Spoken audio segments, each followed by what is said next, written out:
Yes. Welcome to the latest edition of Unlocking Astrology with the unlocker, the key master himself, Mr. Samuel Reynolds from unlockastrology.com. Welcome, sir. Thank you. Welcome. Thank you for having me back. I feel welcomed. Welcome back. All right. So I'm having fun doing this. So let me just say the comments y'all leave, please like, even if you don't like it, put the like. Let's mess with the algorithms, share it, subscribe, of course, to the channel. But I'm really I like what we're doing because I really feel like for a lot of people it's like a eureka moment.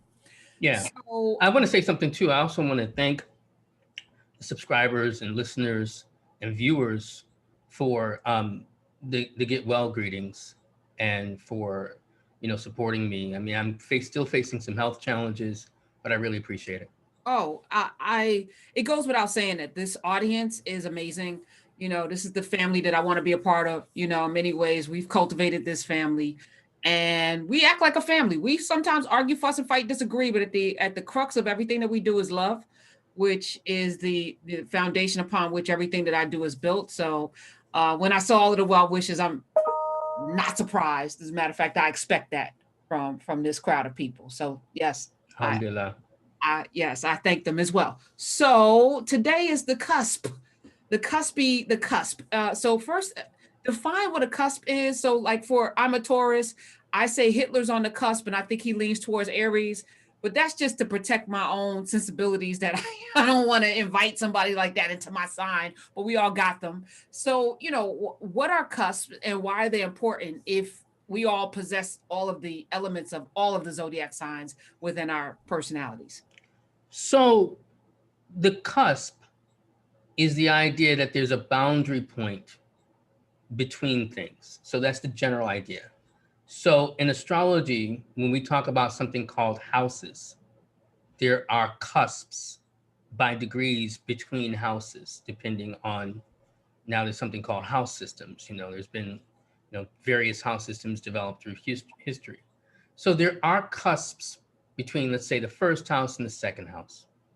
Some measure of that idea got extrapolated to signs.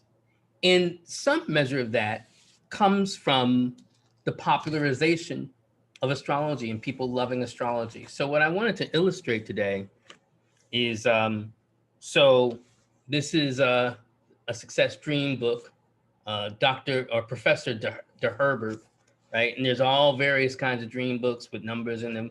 Those who know. So they appreciate this. This is like, I think I talked about this on the show, that I grew up with these books around me. And so you look here, the Scorpion or Scorpio, the Scorpion, October 22nd to November 21st. And then Sagittarius, the Archer, is November 22nd to December 21st. Okay, so there's a day overlap. But here's something interesting. So this is my wife's cup, which I borrowed, right? She's a Sagittarius. And it says here, you might not be able to see it, November 23rd to December 21st.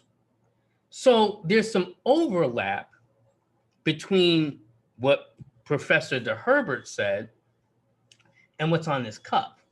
Now, which is right? Well, there's a very simple reason why there's some confusion, and a couple different ways we can look at it. One is, if you don't know when you were born, like the specific time, it's not just about the day, but even the specific time, then people have lapsed into something called the cusp. So if you're born, like I was, because I'm on the cusp, so I'm speaking as a quote unquote cusper, right? If I'm born November 22nd, then am I a Scorpio or am I a Sagittarius? Which is it? And this is where astrology, by understanding that it works with specificity, with particular time, that we can know when someone is born or what sign they actually are. So technically, there is no cusp if you know what time you were born. Now, when you don't know, then you may feel like, oh, I'm in this, phantom zone between signs, and there is no real such thing. The other thing that extends for people about cusps is that they feel like they have elements of both. Now, some measure of that is true because they may have, as I've mentioned before, Venus and Mercury are never too far from the sun. So its chances are that they're going to be in the next sign or in the sign following or in the sign, that you currently have. So, that's one particular way in which you can, understand it. But generally, let me just show you something. I'll share my screen. So this is for today. And you can see that the sun is at a particular sign. And what I'm going to do is I'm going to advance this by a number of days just to illustrate how this works. So we generally think of spring starting March 21st.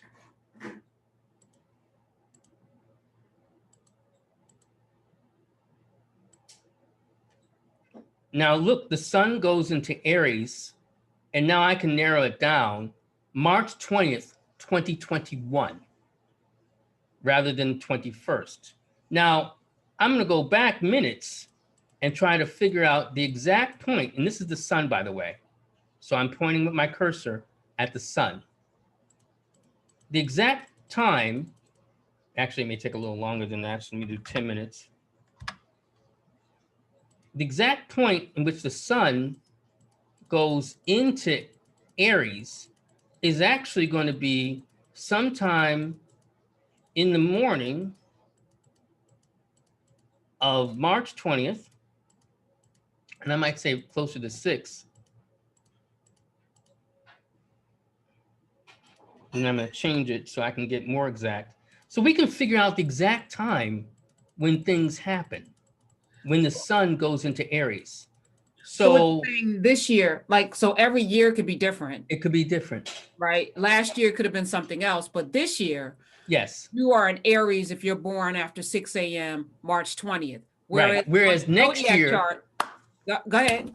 Next year, it goes in closer to midnight of the 21st, right? So that's why when people say, well, there's the cusp, it's like, well, it technically, okay, here we go. So sometime between 5:35 and 5:30, well, I can get to the actual minute, but yeah, 5:36, I would say 5:37 or so a.m. is when the sun goes into Aries. That's called an ingress chart. Now, this is true for every sign when we can track it. And that's why it's important to know where you're, to have your chart done so you can figure out where your planets are, where your sun is. Now, you will notice something interesting. There are planets still in Pisces. The sun is in Aries, but Venus is conjoined or connected to Neptune here. This is Mercury. So when someone says like, well, I still feel like I have Pisces elements, that's true. You do. If you were born, a few, in the future, March 20th, 2021. This is going to be true if I did another date in the past as well. So in my particular case, because I thought I was on the cusp, in fact, some of you might remember, that's how I discovered astrology, because I was arguing with a Gemini. She's like, well, you're a Scorpio. And I was like, well, obviously I'm a centaur. If I had to choose between being the arachnid and the centaur, I'm clearly a centaur. I wasn't a centaur. I don't have anything in Sagittarius except the midheaven. I don't have any planets in Sagittarius, right? So in my particular case, I didn't have the real duality. Now, you might say then, why did you feel that way, right? Other than you were arrogant, which is plausible. Well, I felt that way because my sun, right? Now this sun here is in the 3rd house. My sun is in the 9th house, which a lot of people correlate to Sagittarius. I don't confuse houses with signs, but the 9th house is concerned with travel, big thoughts, philosophy, big questions in life, higher education, all these particular things. So I always felt a certain alignment with those particular interests and languages. That's another assignment of the ninth house. So I resonated on that level. I also have a connection between the sun and Jupiter, the planet that rules Sagittarius. So again, there was a reiteration of a certain theme, a certain sensibility that I came to share with Sagittarius. But I didn't have anything in Sagittarius. I wasn't on the cusp by virtue of just looking at the sun. So a lot of people get locked into like, oh, you know, like our friend Samuel L. Jackson, right? Samuel L. Jackson, I believe, is born December 21st. So he technically is on the cusp. Now, I don't know him. I don't know exactly when he was born. I don't know if he's conveyed that information, but he's either Sagittarius or Capricorn. Now, I always veer toward Capricorn, right? But I can see both. Now, when I say I see both, that's because I don't know when he was born. If I had a chart, his chart, then we could see exactly where some particular planets were, including where his sun was. So as I'm looking at this chart, I see, kind of the staircase, and then there's that chart, right? And the chart has PT, which I guess is the actual sign, ruler, which I guess is the sun that rules it. Yeah, well, these are the planets. The planets, okay. Here's the rulers. What the ruler? Yeah, this is, now I can change, it's going to get wonky, but I can change this particular chart. Oh, so this is particularly for the chart of Aries, born. Well, this is, yeah, this is particularly for this chart. And, this is a different way in which we start evaluating the strengths of planets. Okay. Because like I said before, real astrology really gets more into understanding the planets and whether they're in their homes or not, and what strength they derive in being in parts of signs.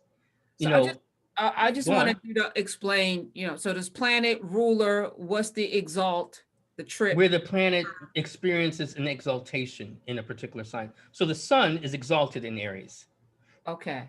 Right? Venus is in her exaltation in this chart. Right. Venus is exalted in Pisces in general, right? But she is in Pisces at 28 degrees. So she's exalted. So she gets, this is a point system for, again, evaluating the strengths of a planet. Essential dignities, we might say, this is how a planet experiences its sense of belonging and where it has its sense of power. Like if you were in your studio, in your home, right? You derive a certain sense of privilege and power by virtue of where you are. Right? That is the nature of understanding essential dignity. That's how we talk about, so for instance, the Mars being in Aries is its home. I can go through each of the signs. Mars's home is in Aries, or maybe I'll do it with the signs. Aries is ruled by Mars. Taurus is ruled by Venus. Gemini is ruled by Mercury. Cancer is ruled by the moon. Leo is ruled by the sun. Virgo is ruled by Mercury. Libra is ruled by Venus.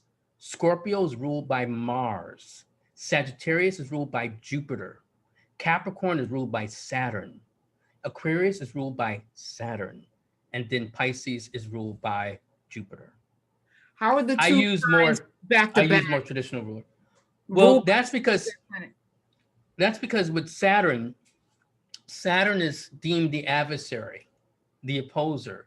So he ends up at the end, the outer rim, just like he was seen at the edge of the cosmos before, going toward the two last signs or the penultimate sign. So he gets Capricorn and Sagittarius, Capricorn and Aquarius back to back, because we started off flanking. I would have to show you, something called the Thema Mundi. I think I showed you guys before, where we start from Cancer, Leo, and if we flank it all out, Saturn opposes the sun and the moon from those 2 points, from Capricorn and Aquarius. If I can find that right quick, I could show you. I want you to actually go back because I want to know what the trip is. Oh, well, that's getting into like, It's getting into your business. No. It's not nothing like that. It's more into I have whole classes on dealing with these particular dignities. These are 5 different levels of dignity by which a planet experiences strength. The highest is rulership. That's like being at home where you can kick up and, and I usually use this analogy related to citizenship. This is being naturally born. Exaltation is being where you take the test and you get citizenship. Triplicity might be not so much about the citizenship, but where you have a sense of belonging. So for instance, if I were Niger, if I were of Nigerian, I am actually of Nigerian descent, but if my family were direct Nigerian descent, right, then other Niger would be my people, right? Or Igbo people or Yoruba people would be my people, right? In terms of experience, that sense of familiarity. Triplicity relates to where you have a sense of tribe and sense of connection. Term would be where you have a short-term sensibility in terms like a work visa or where you have a sponsor.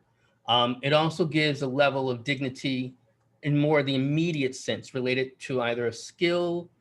So the planet that is at a particular degree is the term lord, or what we call the term lord. And then face, we might say like getting a tourist visa, real short term, you're passing through. No, you can't get bennies. No STEMI for you. No STEMI for you, nothing else. You just kind of like be here for 90 days and see you later. Face is just like you got something, but not a whole lot.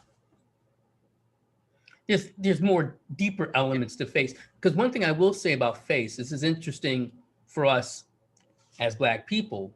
So face is a dignity that's a direct import from the Egyptians, right? It's called the Decans as well, right?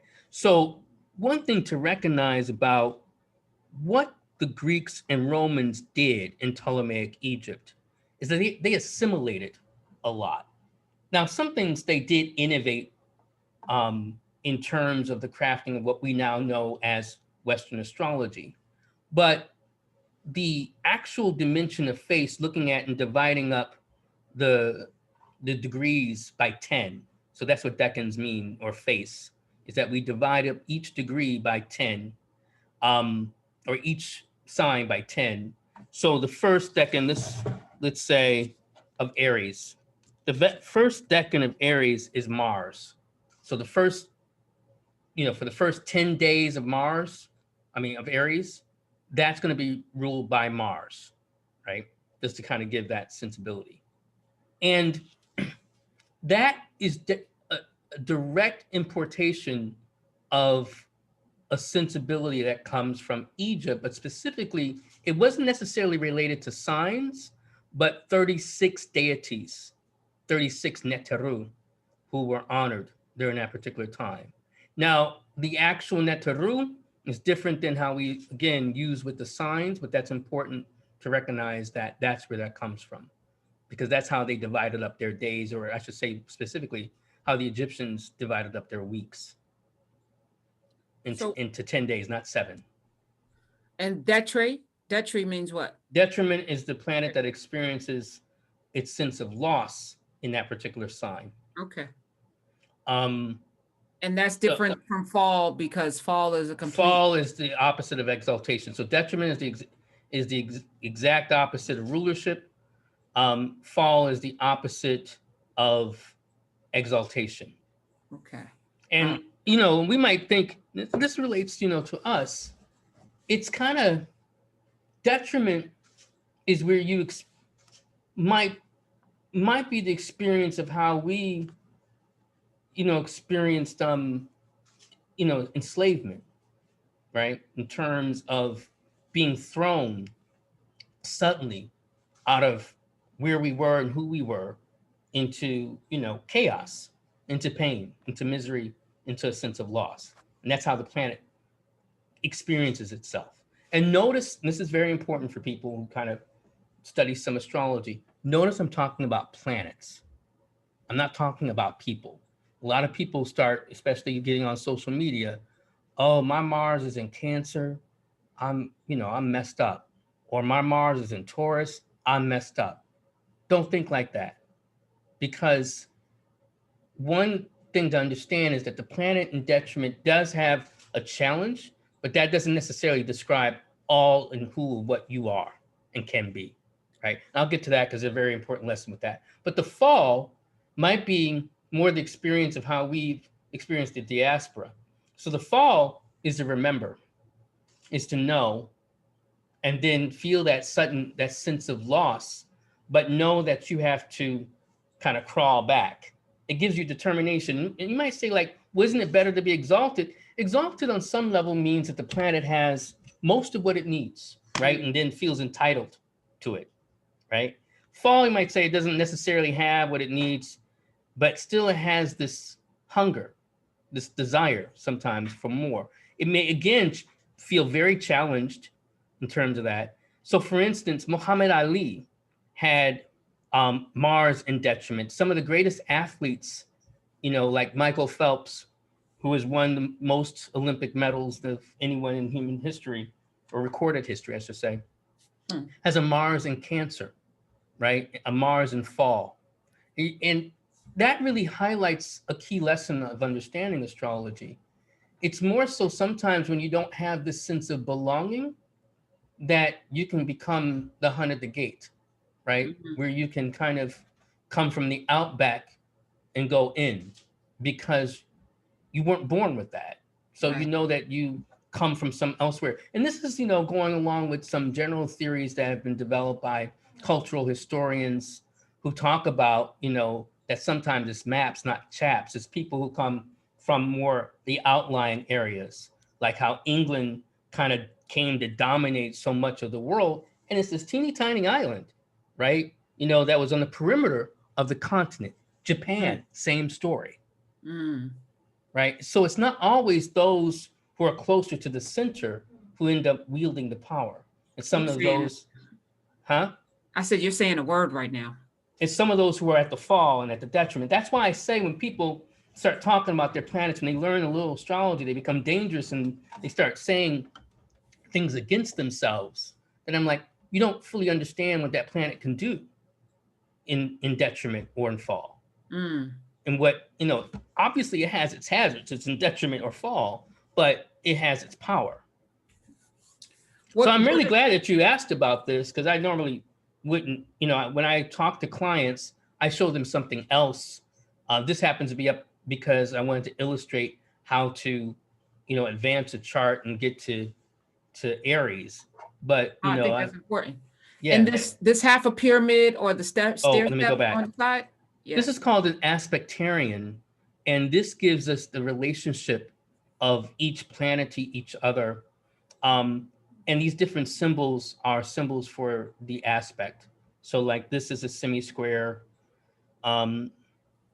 This is a semi-sextile, right? And then there's different ones that I use, a quintile, so for today, there's high creativity because I see a lot of quintiles. Quintiles, now the idea of aspect is when we divide the circle into a number of units. So if I divide it by 4, that's 90 degrees. So that's going to be a square between planets.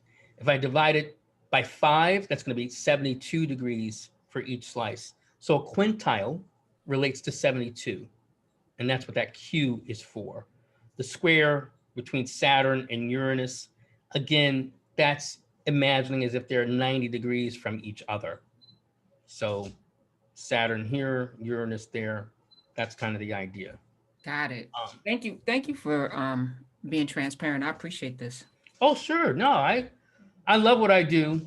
I feel it's love toward me. I mean, astrology is also, our forebears used to talk about astrology, obviously as a science, as scientia, but I think something gets lost in translation. It wasn't just science as, objective knowledge, but the embodiment or spirit of knowledge. That is in the Western tradition, but the Western tradition has veered off and kind of gone toward objectifying nearly everything. Yeah. But we Africans, we maintain that everything is alive. So astrology has its own living heart and art to itself as well.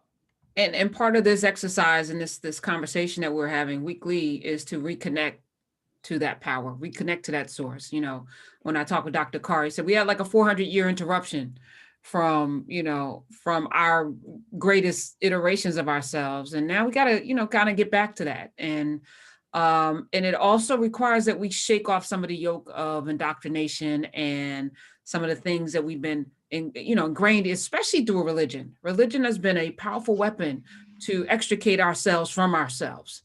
I'm not talking about spirituality. I'm not talking about your love of God. I'm talking about religion, the political instrument called religion that many of us have don't even realize how it's keeping us from, you know, the freedom that we all desire as people. So Yeah, I think religion has its purpose for each stage of development. And I think one thing to keep in mind is that the heart of the religions that, generally run in our community, which are mainly when I say our community, I'm talking about the African American community, the Abrahamic religions. At the heart of them has always been the idea of liberation. And if we're not participating on the level of liberation, then we're not even maintaining the heart of each of those religions, right? So that's the other thing to keep in mind. all right. So just to review, there are no cusps. There are no cusps. Just people who don't know when they were born. That's correct. Okay. So what do we do with this? So moving forward. Well, I mean, we could talk a little bit about, if what people, want to get into next. I mean, we talked about, understanding a little more of the signs and relationship. One thing we also could talk about that is in astrology are temperaments. So choleric, melancholic, phlegmatic, and sanguine. As they might relate generally to the signs. So right? Phlegmatic, what is that? Phlegm? What is that? No, right? Sounds nasty, right? Yeah. I changed the names of them. Maybe that might phlegmatic. Help. Phlegmatic. So the phlegmatic I call the preserver. Okay. I call the sanguine the socialite. I call the melancholic the lone wolf. Okay. And I call the choleric the icon. And how do they? So we'll talk next time about how they show up. Do they show up in all of our charts? They're in all of our charts, but you have a predominant. Right? And how do you find your predominance? By knowing what time you were born? Well, you would have to learn that. I won't be able to teach because that's a lot. Gets a lot more complicated. Obviously, and there are various different kinds of ways in which that can be calculated. But it's good to know your temperament. This is what I also teach in synastry, which is looking at the combination. So when we talked about Harry and Meghan, right? I didn't look at their temperament, but that's another thing we could have looked at, because those, people say like, well, I want to be with a fire sign. I'm a fire sign. I should be with a fire sign. And that's not always the right thing. Two icons can also come to clash. Right. I often hear like a water should be with earth because the water makes the earth grow things, and then like I've heard that like fire and that there are nuances fire and water because the water can extinguish the fire. And no, that's not always true. I mean, it can be harder for fire and earth than fire and water, actually. So, well, I can see that. Scorched earth is never good, isn't it? In scorched earth, you actually, after a volcano, some of the luscious soil. Yeah. But you got to go through it. You got to go through it, right. That's exactly right. So, there are nuances to understanding compatibility that as you come to understand more your chart and you're doing more of this research with it and discovery, this is the word you and I both love, right? You start to flower. You start to see more of yourself. And that's the goal. My goal is for everyone who comes into any space that I'm a part of. Learns, grows, and goes out and does something good with it. All right. So next week, and people, if you want your charts read, Samuel, while he is booked up, he is making room. So I'll make room. I'm trying to catch up to myself. For those who booked with me some time back, I did have to do some cancellations in February and March. That's because I got sick. So I hope to catch up, and then keep pushing forward. So yes. yeah. So unlock astrology. I like when you .com. lean in to tell us something pertinent. You lean into your mic. I love that. Right. Oh, yeah. Unlockastrology.com. And you can follow him on the Twitters at S for Sam, F as for Franklin, Frederick. Mm-hmm. Why don't I know that? SF Reynolds on the Twitters at SF Reynolds and Unlock Astrology. Thank you so much. Thank you. Completely healthy, because people need to know some things. So we're gonna put the good vibes, the juju on you. Thank you. And let me say thank you to everyone who's participating in this, because this is a collective. So y'all are also adding in the comments. And Sagittarius wants a do-over, but yeah, no, that's not happening. They still talking about that? Still, which speaks volumes about your sign, by the way, people. It's like there was so many great things said about you, but y'all focused on just that, and you want to do over. Okay, no. That's interesting. All right. Yes. All right. We love you, though. We love you. Thank you. Love you too. Bye-bye. Can you? Oh, wait. Hold on. Oh, hold on. We're not saying bye yet. And this is real time. Okay. So I have to do that. And then now I can say goodbye. Love you.